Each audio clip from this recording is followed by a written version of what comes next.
VIT Pune MUN 2023 is delighted to release the second dignitary for this edition of Colloquium, the official dignitary newsletter of VIT Pune MUN. Major General Shashi Asthana is a globally acknowledged strategic and security analyst who has authored over 400 publications. He was a Veteran Infantry General and has experience of 45 years in national and various international organizations. He has also served as the Chief Logistics Officer and Deputy Chief Integrated Support Services in the United Nations Peacekeeping Mission in Ethiopia and Eritrea from 2001 to 2002. He was also the Director General of Infantry in the Indian Army. Along with having a dynamic military background, he is a prolific orator and a master of speaking. He is a TV commentator, speaker in various strategic and military forums, UN organizations, think tanks, and universities. He is also on the advisory board of International Organization of Education Development and a representative at United Nations headquarters in Vienna, Austria. He is also serving as the chief instructor at USI of India, which is the oldest think tank in India. Due to some technical issues, we were unable to record the video footage of the initial questions. But in the later part of the interview, we were having both audio and video facility. So the first question is, sir, we would like to hear about your journey and what inspired you to become an officer in the Indian Armed Forces. Okay. Firstly, when I started off my studies, I come from a humble background and I happen to be from Dehradun. So when I was finishing my intermediate, at that point of time, I had actually qualified for almost all competitive exams. But my financial situation was not that good, that sound, that I could join medical. I qualified for medical but couldn't go. I was also impressed with the Indian Military Academy, which was also located in Dehradun. So what happened was that everybody in the college, my height is slightly low. So everyone in the college used to say that you are very good in studies, you can be successful everywhere, but you can't be successful in army. So somehow it struck my mind. And then I said, no, I will join army and I will prove to the rest of the world that I can be successful there. And then I joined army, and despite my whatever physical stature I had, I joined infantry, then I went for commando course. And when I was doing commando course, my own weight was 46 kg and I was supposed to run with 28 kgs for 40 kilometers in 5 hours. Mm-hmm. So when that happened, so my instructors also, they saw that, okay, will you be able to do it? I said, we'll see, sir. So when I started running, that time I thought that either I will die en route or I will complete it successfully, but I will not lose. So I completed it, and subsequently in life, as DG Infantry, I was boss of that organization, and I visited that organization. Okay. So, as you have also served as the commanding officer in the Indian Army from 1998 to 2000 in the Jammu Kashmir. As we know, there at that time the valley was a bit shaky because there was Kargil war, insurgency was there. So, how was your experience at that time? It was a fantastic experience. I was commanding officer during Kargil war, and whenever I think of Kargil war, there is a few things which come to my mind straight away. Firstly, as far as the national perspective is concerned, it was a war where we confined it only to that particular area where the intrusion has taken place, to ensure that the country doesn't bear the burden of an all-out war. That was as far as the strategy is concerned. As far as my personal experiences are concerned, I like speaking more about my Jawans than myself. So one experience I will narrate to you, that I had of Jawan. There was a lot of fighting going on, so his entire right hand was full of bullets. So my doctor told me that, sir, we will have to ampute his right hand. If we don't do that, he will die. And we can't take it to the hospital, we have to do it there. So I said, if that is the case, then do it. but I would like to be in front of him when he gets his consciousness back. So they had to ampute his right hand. So when his consciousness came, I was standing in front of him. I just asked him, बेटे आपको गोली बहुत लग गया था, आपकी जान तो बचा सके हम लोग, लेकिन आपका हाथ नहीं बचा सके. So he busted crying, and then the first sentence which came out from his mouth was that साहब कुछ और पाकिस्तानी मारने के बाद मरने से हाथ कटने से अच्छा होना था. So that was the passion. And then he embraced me, and after 2 minutes he says, साहब क्या करेगा, रोना आ गया, आपका ड्रेस बिगा दिया. Now imagine the dedication of our Jawans, where a man knows that he has to live his life minus his right hand, and he is still more. He is still talking of the country, and he is talking of that he is make the uniform of the commanding officer VET. So our troops are unmatchable in the entire world, and there can't be. So that incident, it comes right in front of my eyes whenever I look at it. Yes, Kargil was the most iconic war which was fought in the mountains. So, as our generation was also from that time, so we feel connected.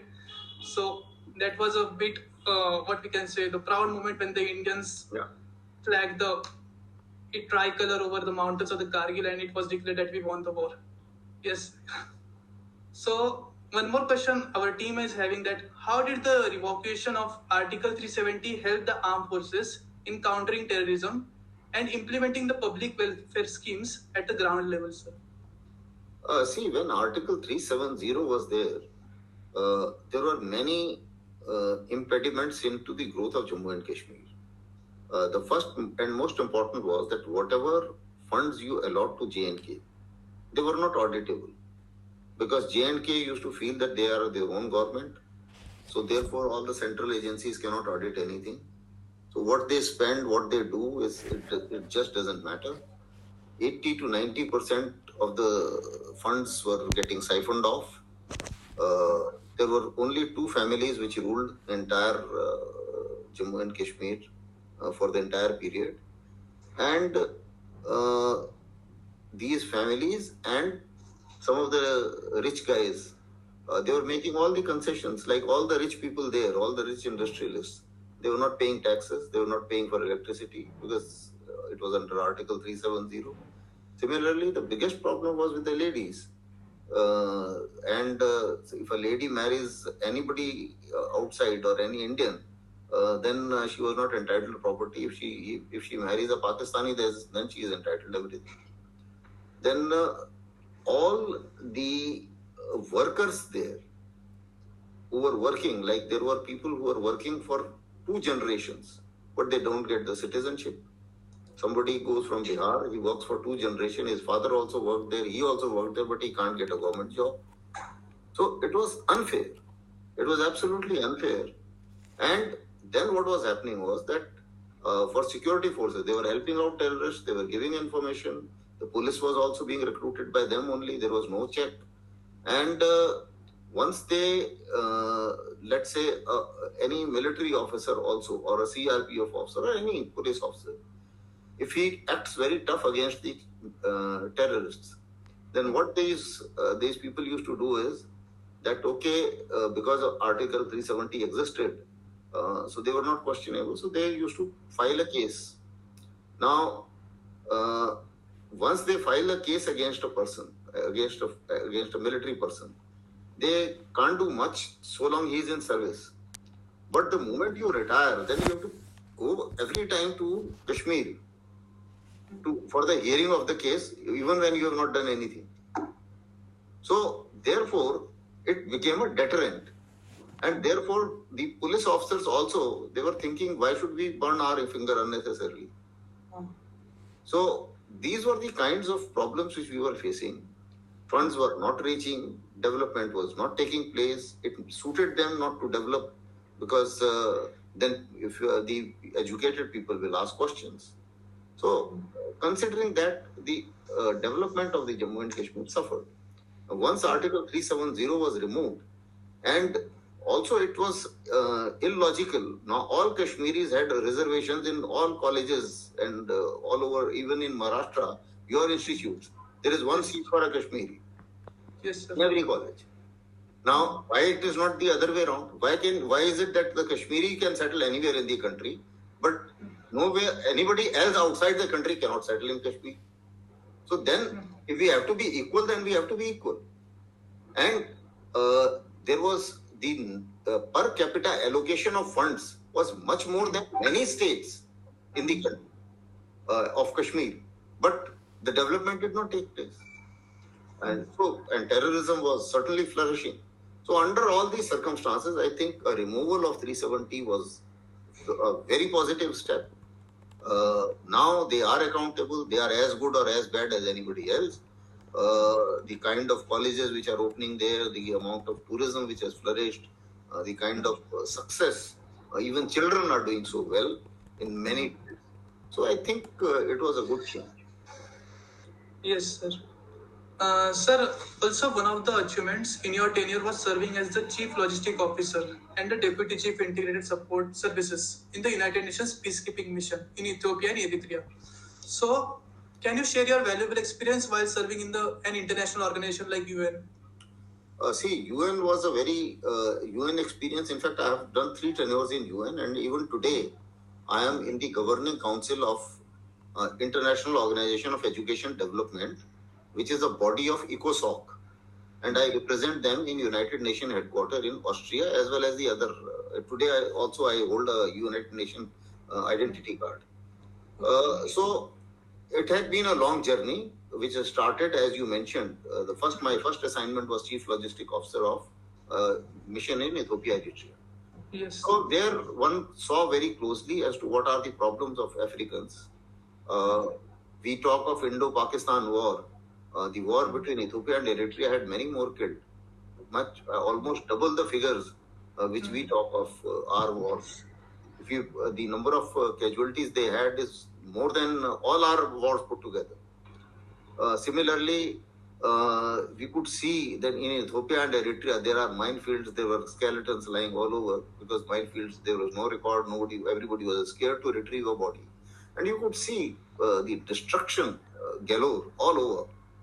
So we were, as a peacekeeping force, we had a headquarters in Asmara, which is Eritrean capital, and I also had my office in Addis Ababa, which is Ethiopian. And Ethiopia and Eritrea, they were the ones who were fighting. So there was a demilitarized zone, which we were monitoring, and we had our posts both sides of the demilitarized zone. So it was a good experience wherein you found that you could interact with everybody, multinational environment. It was also a good experience of a kind that I was, there were some Pakistani officers and Chinese officers also under me. And I also worked with all kinds of officers, including the Americans. But one thing which I enjoyed maximum was that if you work hard and if you are sincere and if you are competent, everybody respects you, A to Z. There is nobody, whether he was a Chinese or he was a Pakistani or he was American, I got tremendous amount of respect from everybody. So this is the kind of environment you have. Like today, I would put it this way. I mean, I'll give you just one example of the international or UN environment. There was one officer from Pakistan Army who was working under me. He was working very hard. Every order I give, he will ensure that it is implemented. So, and he was very keen to get absorbed in United Nations permanently. So I recommended him for an award, and my force commander, who was a general from Holland, so he was quite surprised that an Indian officer, Indian CLO is recommending a Pakistani for an award. But then he worked hard and he got the award, and subsequently he did get absorbed in the United Nations. So the environment is slightly different. If the same gentleman would have faced me in Kargil, obviously he would have met a different fate. So this is what the professionalism is all about.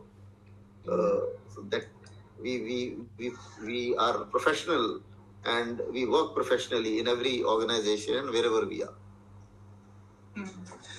Sir जैसे कि हम लोग जानते हैं कि India Pakistan के मतलब disputes क्या है, but what are the problems faced by the people of Ethiopia and Eritrea, because most of the people does not know about this, and what steps were taken by the UN while this mission was functioning at that time.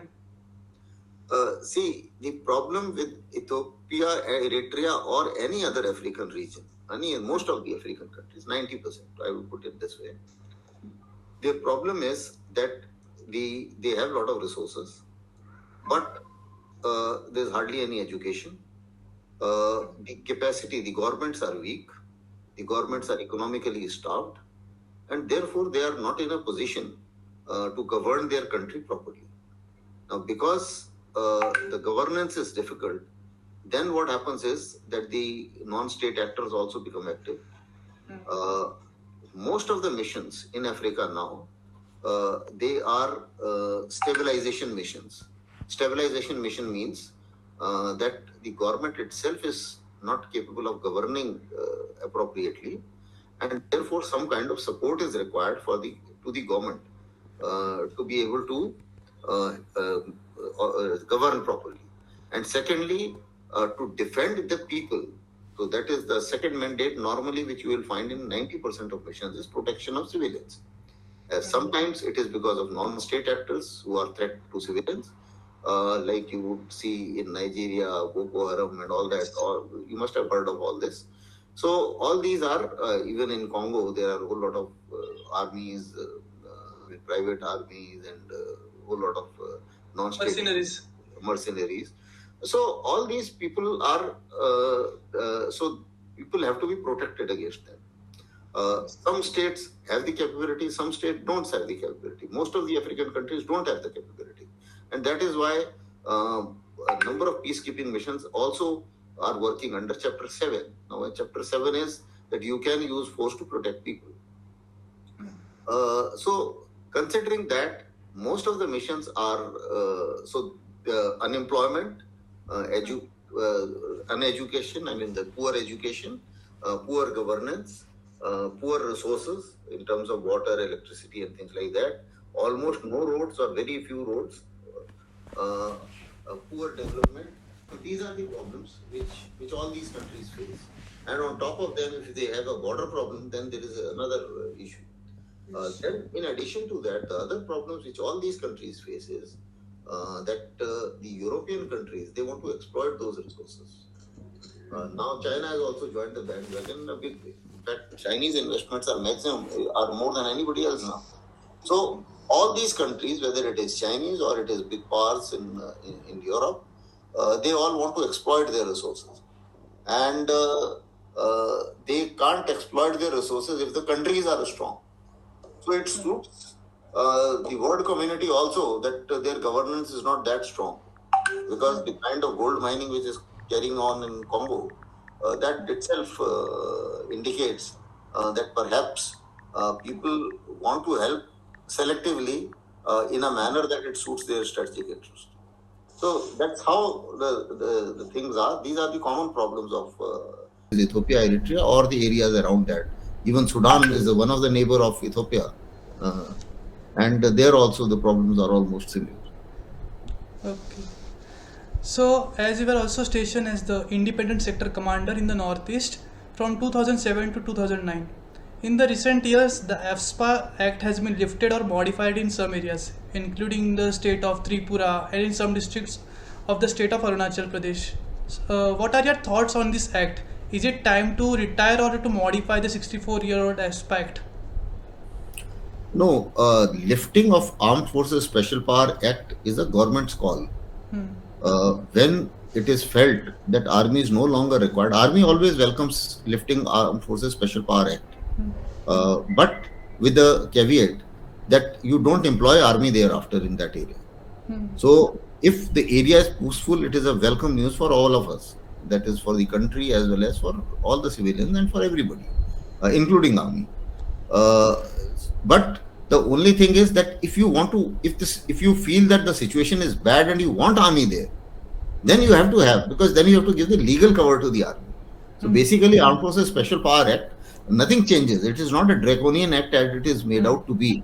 Uh, the only thing what is required there is that under Armed Forces Special Power Act, if an military person has to be tried, then a concurrence of central government is required. That's all. There is no other change in any other law. So, with the Armed Forces Special Power Act or without it, all of procedures are same, except that the state cannot. Because why this has been done is because at times the states themselves have an agenda. So, like in Kashmir, both the political parties had an agenda. Yes. Now, if somebody is encroaching into their interest area, or let's say hypothetically, a minister is involved with a terrorist, and the military officer now finds it out, and then he interrogates the minister. Now that is not acceptable to them. So then what they will do is they will try and put allegations against the officer. Now, if the Special Power Act is not there, then the police will arrest the officer. And if that happens, then all officers will say, to hell with it, we will not, why should we protect this area? Let's all sit in the barracks and let the terrorists have their say. So it is detrimental. So if you want to employ army, then Armed Forces Special Power Act should be there. If you don't want to employ army, it's absolutely fine. So in Tripura, during my time, we had killed a hell of a lot of people of NLFT and the other cadres. We ourselves were clear, and the methodology in that the government of India, the state takes a call, then the government of India takes a call. It's not army's call that whether the act should be there or not. And when I was in Tripura, I was also was asked, advised, or my advice was sought whether we should lift it or not. So when I was confident that it should be lifted, then I also gave an advice accordingly. Otherwise, the state government wanted it to be extended for six months. Now, what you see in televisions and all, this is politics. Because like in Manipur and in many other states, what used to happen is they want army to be there. But they also want, when they come on television, all these politicians will say, "Nahi, Armed Forces Special Law Power Act में यहाँ पे बंदी बनाया हुआ है वगैरह वगैरह." This used to happen in Kashmir. So I recall that these two families, I will put it this way, on television they will say it should not be there, and the moment we say that okay, we withdraw and we will not do any operation thereafter, they'll say, "No, no, no, General Saab, we need it. You please carry on with your operation. We have to earn votes, so we have to say like that on television." That is the hypocrisy. Okay. And sir, there has been also some cases of terrorist outfits which are working in the northeastern part. As our countries, it has been observed that we are neglecting the northeast part. So, what is the government and what is the along with the armed forces are doing to tackle the issue of insurgency and terrorist outfits in the northeast? See, armed forces' job is to create a secure environment. Now, northeast, I think, except for some parts of Manipur, by and large, the environment is reasonably safe, and the development can progress. Now, when it comes to development, that development is certainly the job of the government, and the government is doing a lot now. You will find that there is infrastructure development is taking up tremendously. A whole lot of roads being built. It is being ensured now. The projects have started to connect all capitals of Northeast by train. Earlier, all were not connected. So a lot of connectivity projects are going on, and connectivity is the key, because once you have the good connectivity in terms of road and rail and air, after that what happens is that the investments increase, and you have the secure environment, then only investments will come, because in a insecure environment, who is going to put this money? Government cannot invest everything.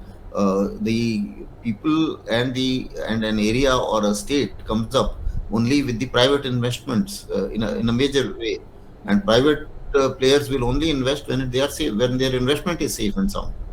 So apparently a lot is being done. The government is also working a lot. because I find that there is a fair amount of change which has happened now.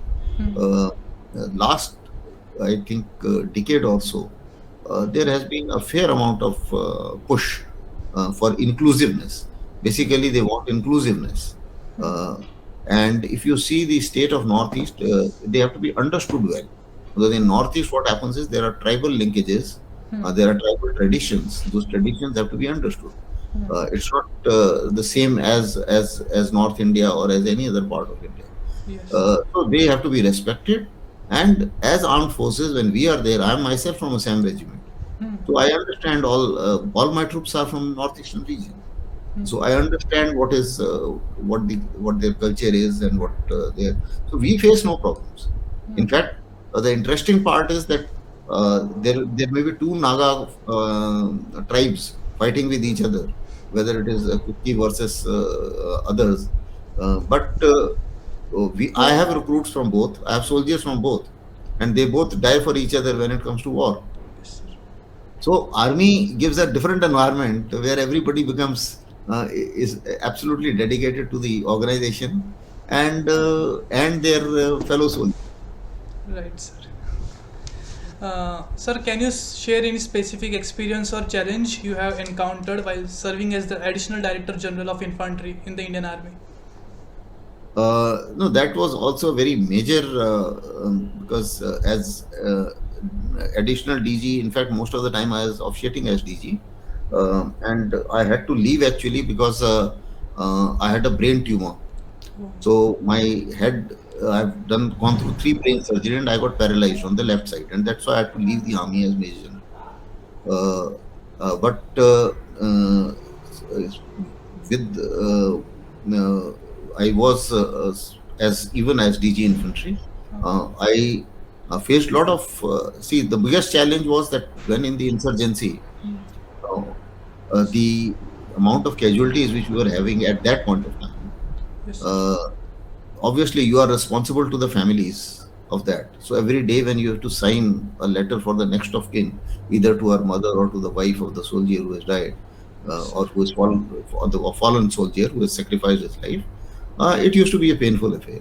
Yes, sir. Second was that the bigger challenges was equipping the army, equipping infantry, because infantry is the largest arm, Yes, almost sir. 3 lakh soldiers. That was a big challenge, getting things done from the ministry, getting things done from all the players who are involved in procurement, modernization, etc., etc. So that was also a big challenge, and training such a large force is also a challenge. The So it was all in all a very nice assignment in a manner that you could. Your ambit was infantry is deployed everywhere, so you were looking at all sides. Yes, sir. Uh, so it was a great experience. Yes, sir, definitely. Because equip, as Napoleon said, army marches on the ration or the food. So equipping our armed forces with the daily requirements and the needs is the one of the major aspects of the further defense readiness of the country. So as it is a very much challenging and a responsible domain, so we are very sure that you had excelled this domain with grace. So moving on to the next question. So sir, as now you are serving as the chief instructor of USI of India. So what the work think tank and the work of the think tank in shaping Indian military strategy means how these think tanks are actually shaping the Indian military strategies and what is their role in this domain. See, I represent. I'm the instead of chief instructor now. I'm the director of Oh, courses of United Service Institute of India. oh, This is 150 years old organization, 152 years to be precise. hmm, We are the oldest think tank in country in Asia, in fact, and our magazine is the oldest magazine in Asia, in nice. non-stop publication of 150 years. So today, what we do is we are training officers of all the 3 services, Army, Navy, Air Force. I conduct courses for them. There are promotional exams, there are competitive exams, which we conduct for all of them. Then there are also, I also conduct exams and courses for Navy and Air Force. We Yes. also conduct courses for uh, certain interns as well, certain university Hmm. interns. We also conduct certain courses for senior officers Right. uh, of the military. But by and large, the courses which we conduct are for the military officers, and so that's a very satisfying assignment. We also prepare as to what they should be reading. Hmm. Right. So their reading material as to when we call it as something like we call it the textbooks of Yes. various exams of army. Yes. So that also we prepare. And as far as the thing shaping of the environment and think tanks are concerned, Hmm. we are also a research think tanks. We also produce papers on the strategy, on policies, Hmm. on military doctrines, on strategic doctrines, on international affairs. Right. So all these, there are various researches going on.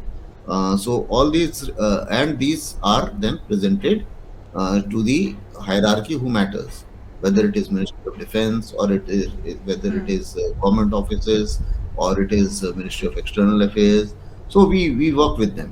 We are also working with the United Nations. Hmm. We are also member of Challenges Forum. Now that is one of the organization which is Hmm. all UN important organizations on its table and all important UN think tanks on its Okay. table. So it's a grouping Hmm. which we have, and I happen to be in the expert group of that. So Hmm. all think tanks which you would have names which you would have seen, which you have heard, like CIPRI, Hmm. Rand Corporation, CSIS, uh, Yes.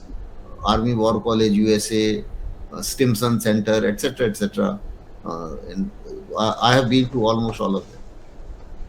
Yes. So that is another area. So all the think tanks basically are working and preparing as to what is in the national interest, what should be our policies, and Right. those recommended policies and recommendations are picked up by the concerned departments Hmm. at times, and then it gives up policy choices to them to pick.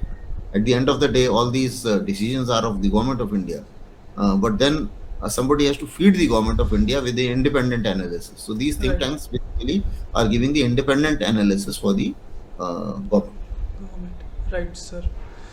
And sir, as there has been a rapid change in the theater, means the war games and the different types of policies which the our neighboring countries are adopting, so there is a rapid change in our military action also. So how should India's military strategy adapt to the changing global order? See, considering the changing global order, as far as India is concerned, we want to maintain our territorial integrity and sovereignty and our strategic autonomy. And that we are ensuring that we don't follow anybody's line, we don't follow anybody blindly. We look at our interest, and you would have seen in the Russia-Ukraine war, despite the West trying to make us follow a particular line, we followed a line which suits Indian interest. So if buying Russian oil suits Indian interest, so we are doing that. We are not following that any line blindly, and we look for peace. So as far as Indian military is concerned, Indian security forces are concerned, our doctrine is or our strategies are basically defensive oriented, offensive defense. That we do not want to capture anybody's territory, but we will not give an inch of our territory. That is our thought process. Whereas the Chinese and Americans, their thought process is they want their look at the expeditionary capabilities. They want to dominate the world in some manner or the other. So that's why they create their capabilities accordingly. But when it comes to pitching the capability against us, we know that whatever China can bring against us, we can also create a similar situation for them. Yes. So if China has more weapons, but then it has also got vulnerabilities because its sea lines of communication pass through Malacca Strait, and our Andaman Nicobar can choke that. So that is the kind of leverage which we also have. So we need to strategize, and we do strategize our strengths and weaknesses. In terms of numbers of the military arsenal, we may have less, but then we also have a better geographical position. And if we utilize the geographical position to our advantage, then we can face China anytime. So apparently, these are the kinds of wargamings which we keep doing, as to if our adversaries do this, then what are we going to do? Similarly, if China and Pakistan collude, then what we are going to do? So considering that, we do war game, and accordingly we propose. I would say we place our resources Right. accordingly. Right. And sir, there has been also been the talks of the recent theaterization of the Indian Armed Forces, as there has been some recommendations made by the different types of think tanks and the ex-army officers for the theaterization model, like the People's Liberation Army and USA. So, what are your views on the restructuring of the theaterization? See, any change has got some benefits and some problems. So Right. this is no different. There is no change in this world which takes place which has all the pluses. And because if it has all the pluses, then it would have been taken in no time. The decision would have been taken in no time. So it couldn't be. And previously we wouldn't have been totally wrong if the new change has got everything, all benefits. So the theaterization, the advantage is that the theater commander, he should have all his resources, and he should not have to look back on the resources. Uh, the uh, the problem area is that we do not have that many resources that we can distribute, like air resources. The basic problem is that we are short of air resources. We need 42 squadrons. We have only 33 squadrons, and if we give all the squadrons dedicated to the theater command, then who is going to look after the counter air operations? Who is Right. going to look after the strategic operations of the air force? Who is going to look after the operations related to sending aid to Turkey? Yes. So all these things are, so there are pros and there are cons for any change. So now what we are thinking is that how can we reduce the uh, disadvantages and work on the advantages of a particular model, and then adopt that model. Yes. And as said by our national security advisor, that this is the time of sixth generation warfare, that is the information warfare. So, as an Indian, what we must do to tackle this warfare most effective as compared to the other nations? There is a lot which we can do, starting from a citizen to media. Firstly, our media also has to be proactive. If Right. BBC can unnecessarily put certain videos, why can't we put such videos? If BBC can play a fake narrative, then why can't we create a fake narrative for BBC? We can also do that. So it's not the question of fake. We can at least expose them. So Right. we have to be proactive. Our media also has to be proactive. Unfortunately, a number of media houses, they cover the domestic politics hell of a lot. They cover the news of celebrities hell of a lot, where they feel that they can get more viewership and they can make more money. Right. So then we do not have a conjoint, shall I say, a synergized information warfare campaign, which is very much required. Right. Because if you see in Russia-Ukraine war, West has mobilized its information warfare campaign very well, in a manner that you hardly get any Russian news. You are only getting to know what the West wants you to know. That's about all. Right. So likewise, we also need to work it out. Then it comes to the normal citizens. Now, if the normal citizens start buying fake stories, then the fake stories will sell, Right. something like that. Uh, uh, because at the end of the day, the media will show only what is selling. Right. So we also have to be very sure that, okay, if we know that somebody is telling a lie again and again, then we should not subscribe to him. Right. Secondly, the education. If we are more educated, then we will not buy fake narratives, because then we will start rationalizing. We will think everything with a rational mind, and view everything with a rational mind. And all the information which is thrown at us, we will logically analyze it and then absorb.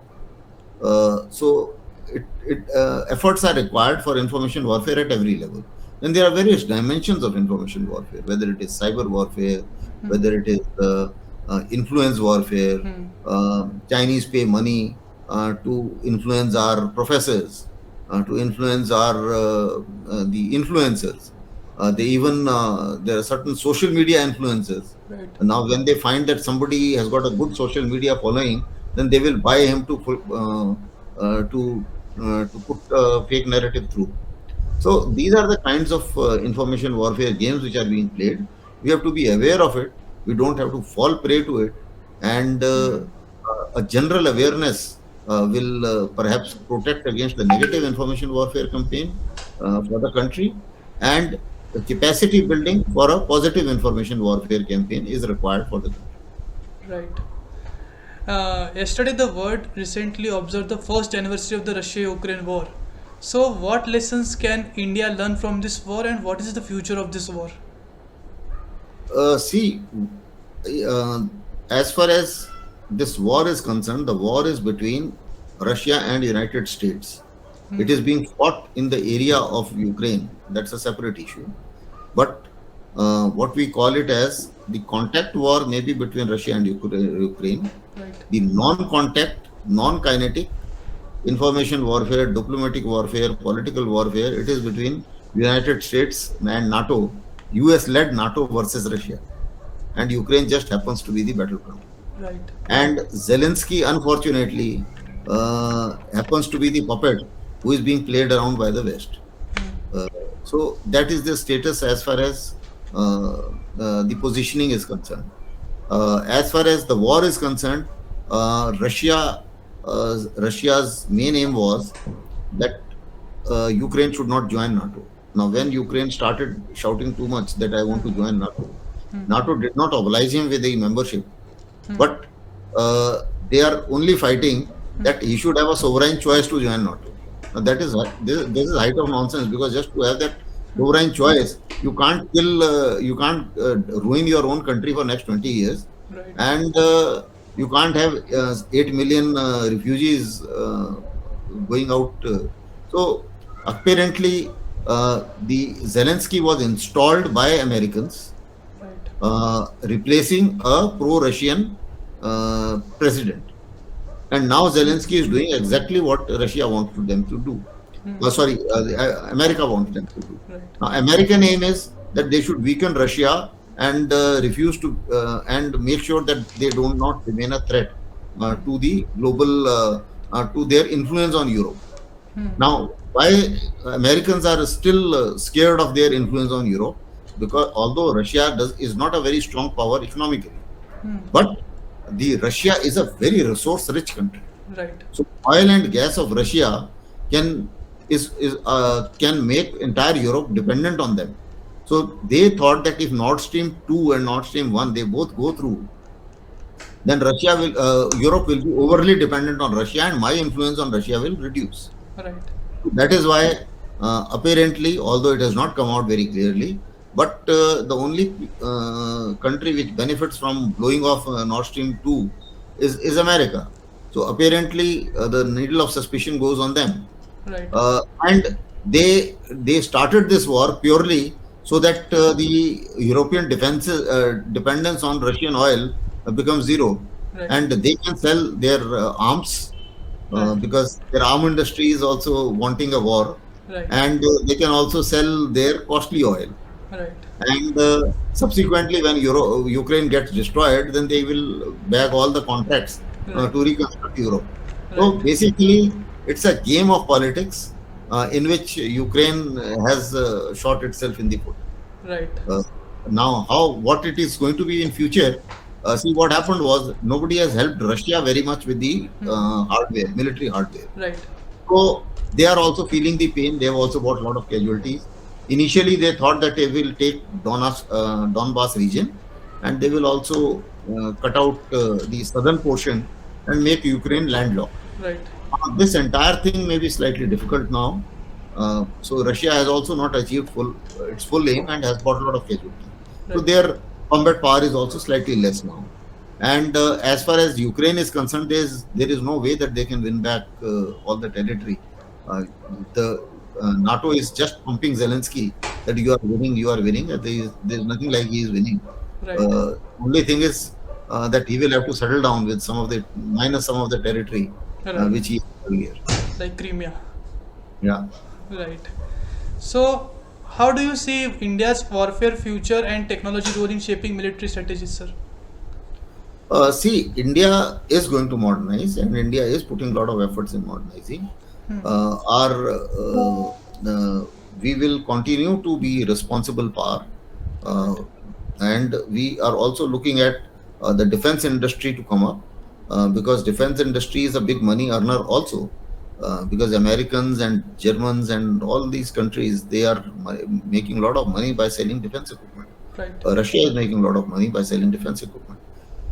Now there is an opportunity because the Russian equipment is their production line is mostly getting consumed there. The American and all other equipments are very costly. Chinese equipments are not reliable. Nobody buys them. So we have an opportunity that we can give good equipment at the cheap cost. Right. So this is a big market opening. So I think India is looking at a good self-reliant uh, and make in India kind of market, Right. or make in India kind of defense industry, which serves the nation, which serves the army, the defense forces, and it is also earns the foreign exchange for the country. Right. Sir, how do you believe India should approach its relationship with other nations and alliances in the international community? See, in the present day world, you can't be isolated, so you have to get into not alliances but partnerships. Right. So India is against any alliance, but we have strategic partnership with a lot of countries, and they are all condition-based partnerships. We have strategic partnership with uh, America, with Right. Japan, with Australia, with many other the all the Quad members. Now, the strategic partnership with Quad members is aimed at creating the resilience and in the against the Chinese threat. That is the non-kinetic threat. It's not Right. a military alliance. It's not to fight China. Right. But if China is looking at choking the supply chains as it did, if China is looking at uh, uh, controlling the South China Sea, Right. then the Quad has a reason to be together, Right. to make sure that it remains a free Indo-Pacific. Right. Similarly, all the technological innovations we can share with each other. So that's another area where we are working. Similarly, defense cooperation. We were overly dependent on Russia. Right. Now we are started diversifying. Right. So we have a strategic partnership again with Israel. Right. We are buying a lot of equipment from Israel. We are buying a lot of equipment from France. We are buying a lot of equipment from America. Right. So there are certain technological agreements which are taking place. So with the partnership is at a multiple level, and these partnerships are helping us in getting the best of the environment and international relations. Yes. So now, so now moving on to the last question of this interview phase. So most of our audience for our newsletter comprises student. So is there any message that you would like to give to your audience? A lot of messages. Firstly, gentlemen, be proud of your country the way the country is. Right. A lot of us keep saying that this is what is wrong in my country, this is what is wrong, etc., etc. Now you are the country. You have to make the country.